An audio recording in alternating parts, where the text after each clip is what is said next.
ఒక కుటుంబం, ఒక పరిచయం, ఒక అనుమానం, చివరకు ఒక ప్రాణాన్ని బలి తీసుకుంది. తెల్లవారుజామున ఇంకా గ్రామం నిద్రలో ఉండగానే ఓ ఇంటి నుంచి వినిపించిన పెద్ద శబ్దాలు క్షణాల్లోనే ఊరంతా ఉలిక్కి పడేలా చేశాయి. కొన్ని నిమిషాల తర్వాత అక్కడ కనిపించింది రక్తపు మడుగులో పడున్న ఓ వ్యక్తి మృతదేహం. కోపం, అనుమానం, కుటుంబ పరువు, ఈ మూడు కలిస్తే మనిషి ఎంతటి కిరాతకానికైనా దిగజారుతాడో చెప్పే ఘటన ఇది. ప్రకాశం జిల్లాలో జరిగిన ఈ హత్య వెనుక అసలు నిజమేంటి? ఇది క్షణికావేశంలో జరిగిన నేరమా, లేక ముందే ప్లాన్ చేసి చేసిన హత్య? Let's watch.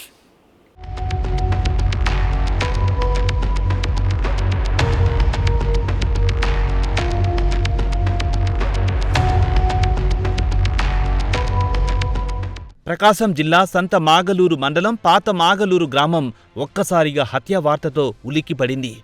తెల్లవారుజామున జరిగిన ఈ ఘటన గ్రామ ప్రజలను షాక్కు గురి చేసింది. గ్రామానికి చెందిన సజ్జల పిచ్చిరెడ్డి అనే 50 ఏళ్ల వ్యక్తి హత్యకు గురయ్యాడు.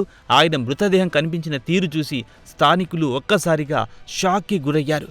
తెల్లవారుజామున సుమారు 4:30 గంటల సమయంలో పిచ్చిరెడ్డి గ్రామానికి చెందిన వెంకటేశ్వరమ్మ ఇంట్లో ఉన్నాడు. అదే సమయంలో వెంకటేశ్వరమ్మ కుమారుడు విష్ణువర్ధన్ అక్కడికి చేరుకున్నాడని సమాచారం.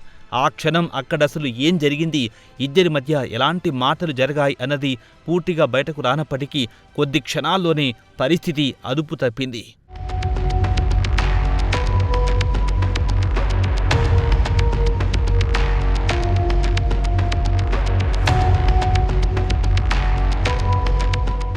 ఆగ్రహంతో ఊగిపోయిన విష్ణువర్ధన్ ఇనుపరాడ్తో పిచ్చిరెడ్డిపై దాడి చేసినట్టు పోలీసులు భావిస్తున్నారు.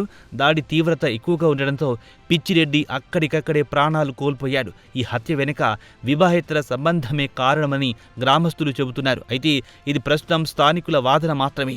దర్యాప్తు పూర్తయ్యే వరకు దీనిపై అధికారిక నిర్ధారణ లేదు. అయినప్పటికీ కుటుంబ సంబంధాలపై పెరిగిన అనుమానాలు, కోపం, భావోద్వేగాలు చివరకు ఒక ప్రాణాన్ని బలి తీసుకున్నాయనే చర్చ గ్రామంలో జోరుగా సాగుతోంది.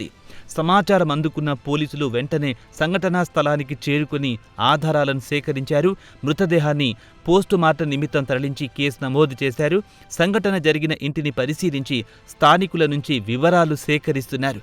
దాడికి ఉపయోగించినట్టు భావిస్తున్న ఇనుపరాడ్ను కూడా స్వాధీనం చేసుకుని ఫోరెన్సిక్స్ పరీక్షలకు పంపే అవకాశం ఉంది.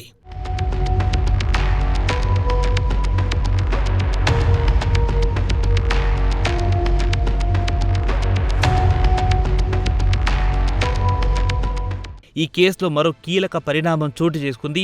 హత్య జరిగిన కొద్దిసేపటికే విష్ణువర్ధన్, అతని తల్లి వెంకటేశ్వరమ్మ అద్దంకి పోలీస్ స్టేషన్లో లొంగిపోయారు. దీంతో పోలీసులు వారిని అదుపులో తీసుకుని విచారిస్తున్నారు.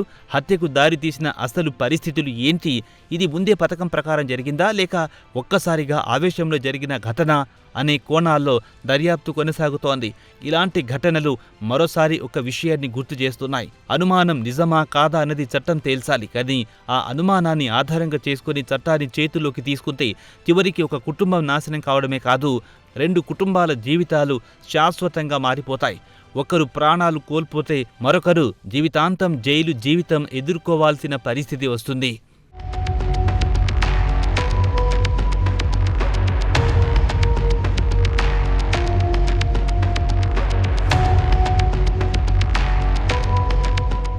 ప్రకాశం జిల్లాలో జరిగిన ఈ హత్య కేవలం ఒక వ్యక్తి మరణంతో ముగిసిన ఘటన కాదు. కుటుంబాల్లో పెరుగుతున్న అనుమానాలు, ఆవేశం, క్షణిక నిర్ణయాలు ఎంతటి విషాదానికి దారితీస్తాయో చెప్పే సంఘటన. ఈ కేసులో అసలు నిజాలు పోలీసుల దర్యాప్తులో తేలాల్సిందే.